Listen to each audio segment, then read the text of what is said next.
Trust is one of the most misunderstood aspects of life and relationships. When people say, I can't trust them, what they're often really meaning is, I can't control them. But here's the twist. The issue isn't the other person. It's our own lack of trust in ourselves. Let's unpack that today. Hi, I'm Sara Wheeler, life strategist and best known for my tarot.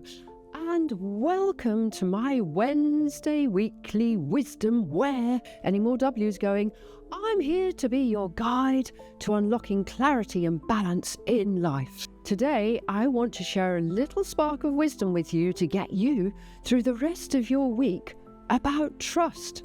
So let's get back to the topic. So, why does self-trust matter? Here's the key. The root of all trust issues often lies in ourselves. If you trust your ability to cope with disappointment, rejection, or uncertainty, you will not feel the need to control others. You trust that no matter what they do, you'll be okay. Think of trust like a muscle. The more you strengthen your self-trust, the less you'll feel the need to micromanage or second-guess others. And that leaves you with a lot of time to focus on yourself and make daily adjustments. In conversations, we often say, I don't trust so-and-so, but the truth is the statement should stop at, I don't trust, full stop. When we add the next part, we are externalizing the issue and placing the blame on someone else for our lack of trust. This takes the focus off ourselves and prevents us from taking responsibility. Instead, pause and reflect. When you catch yourself thinking, I don't trust, ask yourself why. Write it down. The answer will reveal where the mistrust is truly coming from, and often it will point to something within yourself that you are not doing what you should be. It's a powerful way to gain clarity and reclaim responsibility. When we try to control others, we don't build trust. In fact, we actually destroy it. Imagine if someone was constantly questioning your decisions or trying to steer your life. Doesn't feel good, does it? However, do you see that your actions could be having that effect on the person opposite you? Now, think about your own relationships. Are there areas where you're clinging to control out of fear? Maybe it's time to release that grip and trust. Not just the other person, but actually yourself. So, how do we control the shift from control to trust? Here are a few steps. 1. Recognize when you're controlling. Pay attention to the moments where you feel anxious about someone's choices. Ask yourself, what am I afraid of? Notice that part of you that kicks in and causes problems, and then work on stopping your response. Secondly, strengthen your self-trust. Notice when a situation occurs and how you would normally respond, then do the opposite.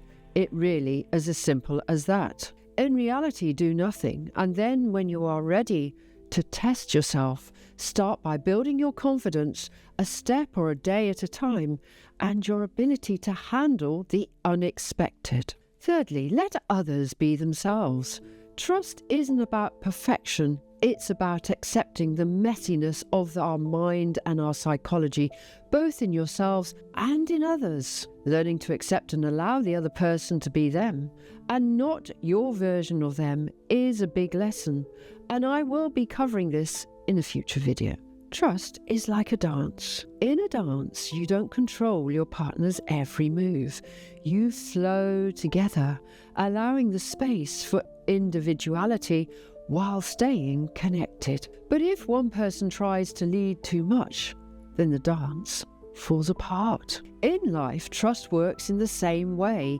It's not about control, it's about rhythm, it's about balance and allowing things to unfold naturally. Let me ask you this. Have you ever noticed how much energy we spend in trying to control things we can't change.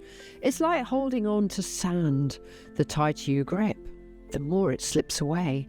And the more you try to control and change people, it just doesn't happen. The only person who can change is you. You change and you control you, and you take responsibility for you, and you do you. Here's the truth. The real power comes from focusing on what you can control, your actions, your attitude, and of course your choices. Think of it like steering a ship in the middle of a storm. You can't control the wind or the waves, but you can adjust the sails and choose your direction. That's where your strength lies. Being aware, being observant, so you can know what to do next. So this week, take a deep breath and ask yourself, what's the one thing I can do to adjust today to move closer to where I want to be? Can I trust myself? I really hope so. It doesn't have to be huge. Even small shifts can create big changes over time. This week, I invite you to reflect on trust in your life. Is there a situation or relationship where you're holding on too tightly? What would happen if you loosened your grip and trusted not just them, but yourself? One thing's for sure, you're not going to fall apart. And remember this, wisdom isn't about knowing all the answers. It's actually about asking all the right questions and being brave enough to act. Because as the saying goes, if you communicate effectively, that is the definition of success. Thank you for joining me on this Wednesday Weekly Wisdom. If this message spoke to you, please like this video and follow me on my channels, TikTok and YouTube, for far more insights, and let's navigate life's storms together. Please like, follow, subscribe on everything. It really means an awful lot to me. And of course, pop me a comment about this video if there's any questions. I love to hear from you, and I will give you all the answers that you need for you. And I will see you in my next videos. Bye!